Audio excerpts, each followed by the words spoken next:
हिरण्यवर्णां हरिणीं सुवर्णरजतस्रजां चन्द्रां हिरण्मयीं लक्ष्मीं जातवेदो ममावह. Namaskar everyone, this is Harshit Bhardwaj. This is an extremely crucial and different kind of a video that we are making for this brand new channel of Tathastu. With my obeisance to everyone watching, to my guru, to all the siddhas, I would like to discuss my perspective on the wonderful book that I've had the pleasure to receive some advance copies of The Legend of Goddess by Swamiji. And I didn't read the entire book right away. But this is not a regular book. As I've believed that this is an extraordinary epiphany of a modern yogi. I don't know whether we should use the phrase modern yogi or yogi suffices for Swamiji.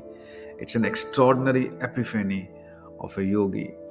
The entire book is a moment of brilliance that Swamiji has managed to capture across hundreds of pages and give it to us. Every word, every phrase, every page is important. And this is Swamiji is written right in the beginning of the book. So I'll give you 3 ways this book will change your life forever. 3 ways. There are going to be multiple ways, and this is going to affect everyone uniquely and differently. But 3 most crucial directions that this book will definitely take you, and your life is not going to be the same after you read this book. Read it slow. It's not something you can read it in one sitting. I don't know. You can. I found it to read one verse, one chapter per day, and then the next. And I found myself reading this book ever so slowly, and that's not my nature. I read at least multiple books at a time, and this is for the first time in my life that this is probably the slowest read that I have done in my life, and there is a reason for it. So without further ado, let me start with the very first way this book will change you, the very first reason that I think your life is not going to be same. Because this is before I move further, I would like to share that this video is not a review. I don't think I have the capability or the intelligence to be able to review a book written by Swamiji. This is my sharing of my experience of how this book touched me, and specific areas in how this book will touch you. So if you haven't read, this is primarily for people who haven't read. So maybe this is a sales pitch, not that Swamiji needs this, but this is I want more people to read this book, really, because this is going to change your life in more ways than one. So that's why this is a sales pitch to so that I can help you help yourself. So as you might know from the outset that the book is about 16 verses of Sri Suktam, and Swamiji takes us across thousands of years in the Vedic history, across hundreds of sages and devas, and the entire ecosystem of devas, rakshasas, yaksh, gandharv, Vishnu, Shiva, Mother Divine, and so many sages. This is about how Mother Divine, Ma Lakshmi, could be manifested for us with these 16 verses. So the background and the context, which is ever so important if you want to read the Sri Suktam for your Sri Vidya or for whatever reason. So the first way this book is going to change you, because you will read about the 16 verses and how it happened across thousands of years. As a experienced sadhak or as a curious soul, this book will trigger you to know more about the divine feminine, Mother Goddess, Ma Lakshmi, or in whatever form you experience her or look at her. This will trigger you to know more about her. That's the first thing I realized, that there are references of Lakshmi Tantra that Swamiji has given, and I wanted to read Lakshmi Tantra right away. And there are the meanings, interpretations of every verse given from Lakshmi Tantra. Those are not literal translations. I have read literal translations of all the verses, but the esoteric translation or the esoteric meaning of each verse is just so profound, it triggered me to know more. So, this will trigger your journey to know more about Mother Divine, Ma Lakshmi, which is a great sign, because that will, I can promise you, that will definitely uh, get you to experience abundance and prosperity. So, this will trigger your journey into the realms of abundance and prosperity, because when you understand about uh, Ma Lakshmi or Divine Feminine or Mother Goddess, which is the creative power of the universe. I've mentioned this many times, and I definitely believe this, that all the creative people, all everything that is ever created in this universe requires the feminine side of things. And even in physical form, when a great artist, a musician, or a playwright, or a writer, or dancer, or I don't know, painter, if you look at them at the peak of their performance in their lives, the feminine side overpowers the masculine side, even in their physical personalities. So the feminine is the creative power, and harnessing the feminine side is the way you can access abundance and prosperity. And this book, as I said, will trigger you to start your journey in that direction. That's the first thing that's going to happen. Part 2, the second part, the second reason, the second way why this book will change you. And this is a pretty significant and big thing that Swamiji has done in this book. And I'm sure this is all deliberate. We've had a lot of leftist, liberal intellectuals in our country in last, I don't know, at least 50, 60, 70 years. And of course, this was a colonial narrative. Of course, this was a colonial ploy by the British to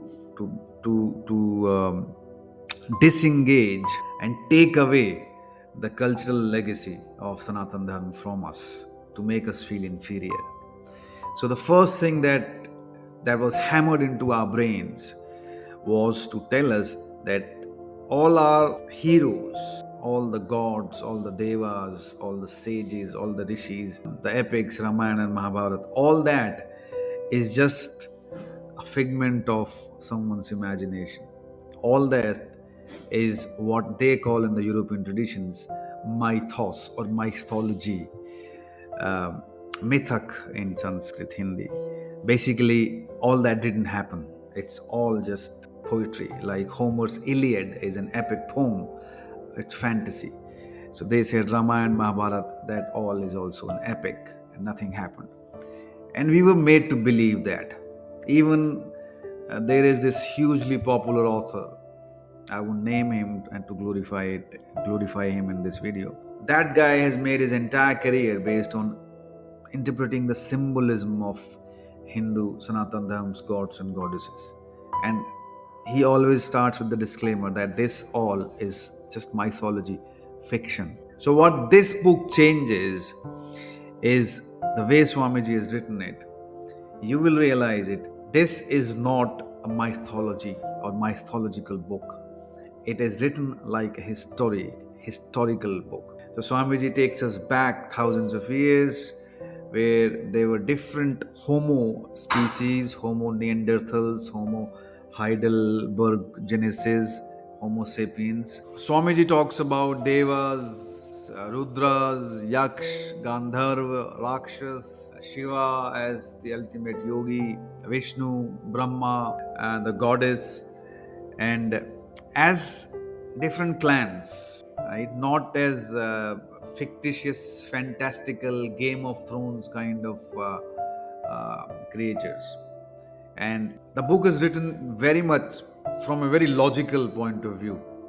So everything that is happening happens is described by Swamiji in a very a logical way. For example, I'll give you one example of a sage Vashisht, and his entire family was wiped away by Vishwamitra, because Vishwamitra wanted to have Kamdhenu from Vashisht, and Vashisht Rishi did not want to obviously give Kamdhenu to him. So Vishwamitra, to show his power, kills everyone in the ashram.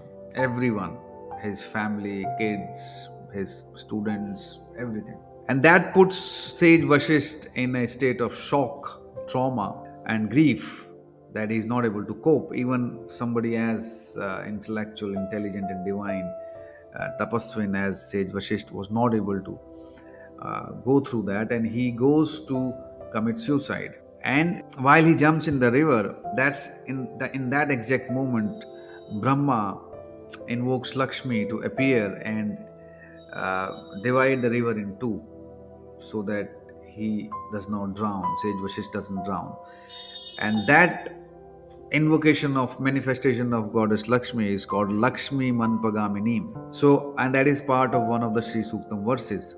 So, everything that Swamiji is talking about, he's talking about from a very rational, logical point of view.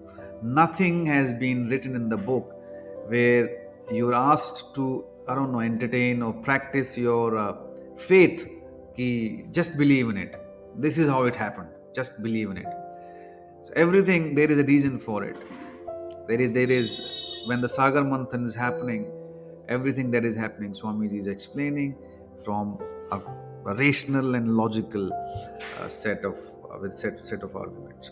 So this book will tell you, enforce our belief again, that this is not mythology, this is historical. That's a major way of paradigm shift, I would say. The third, and this is the context and the background of this book, the historical, symbolical event of Sagar Manthan. Now, one could argue that Sagar Manthan could not have happened, or it was primarily a metaphor.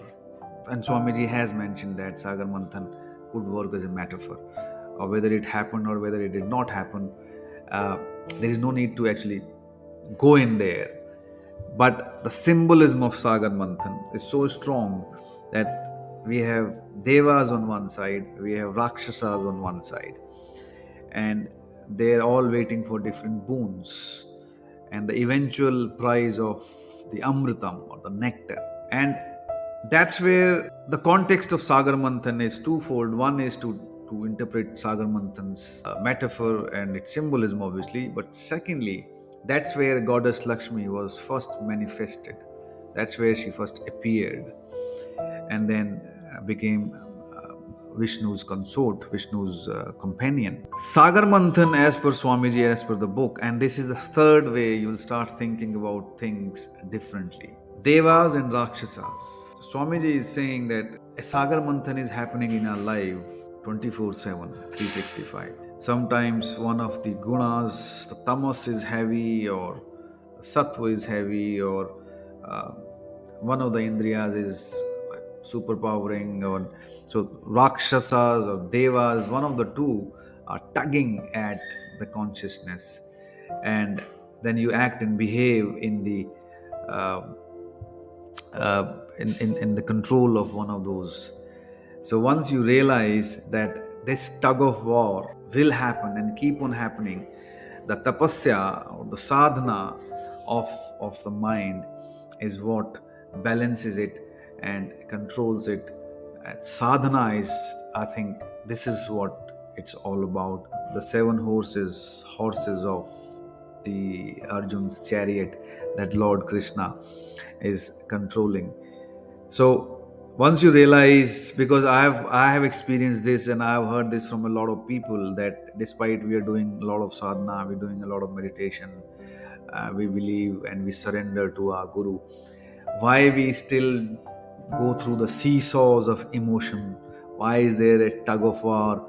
We get angry, we get excited, we get provoked, and then obviously there are periods of calmness and stillness and control, but then there are obviously periods of things and events and moments that we are not proud of. So once we realize that this Sagar Manthan is always happening, and the eventual result is if the nectar appears, the devas, the devas side of our personality will receive the nectar.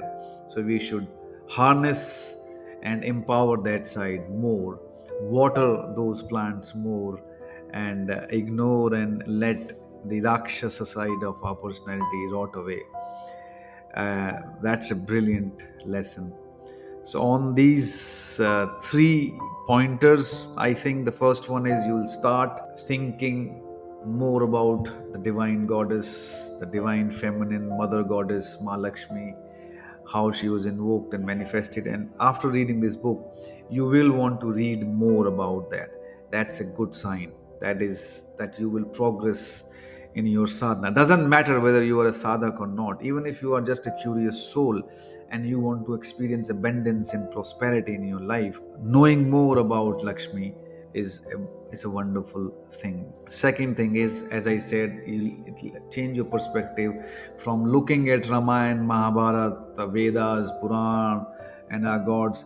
Looking at all this from a mythological perspective has been wrong. So we have to look at it from a historical perspective. Of course, epics like Ramayana and Mahabharata were written in a poetic form, and there are a lot of poetic imagination and poetic freedom that the writers have taken for symbolism and metaphors.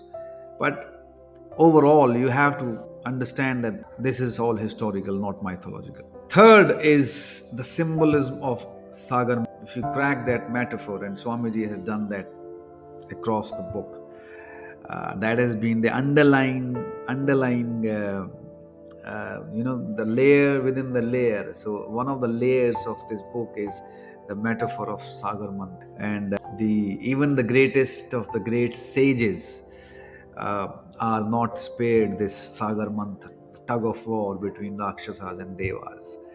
They all ended up making a lot of mistakes. So three things, um, three ways this book is going to change your life forever. It has been my extreme pleasure to discuss this with you. I am recording this video entirely from my experiential understanding. You can see there are no notes, or I'm not reading from anywhere else. So you have to excuse me if I have fumbled, or if I have said something that I should not have. It's not without the grace of the masters and the Guru himself that I've been able to share this with you. And I hope uh, this makes your journey of reading this book and beyond a bit more easier, happier, and exciting. On that note, namaskar to everyone watching. Thanks a lot.